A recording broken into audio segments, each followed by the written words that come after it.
Marbil is requested to accompany the Chief PNP as he receives the award. To confer the award, may we request the President, Ferdinand R. Marcos Jr.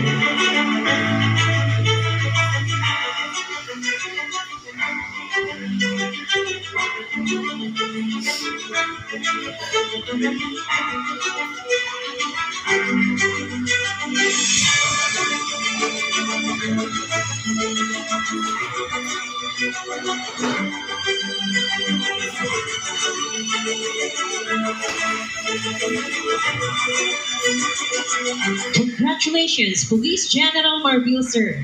And thank you very much, President Ferdinand R. Marcos Jr.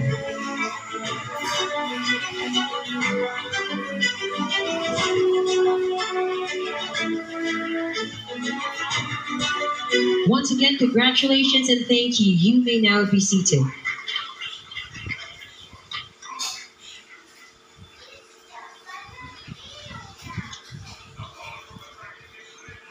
The Director for Personnel and Records Management, Police Major General Constancio Chinayog Jr., will now read the termination and designation orders.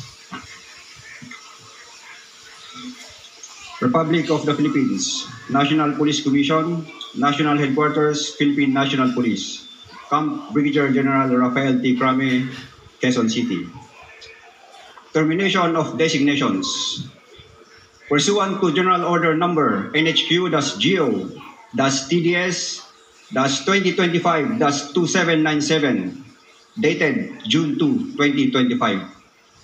D. Designation of Police General Romel Francisco de Leg Marbil, O-00826, as Chief, Philippine National Police, is terminated effective June 2, 2025. The designation of Police Major General Nicolas Deloso Torre III, O-06117, as Director, Criminal Investigation and Detection Group, is terminated effective June 2, 2025. Designation. Pursuant to General Order Number NHQ-GO-DES-2025-2799, dated June 2, 2025. Police General Nicolas Deloso Torre III, O-06117, is designated as Chief, Philippine National Police, effective June 2, 2025.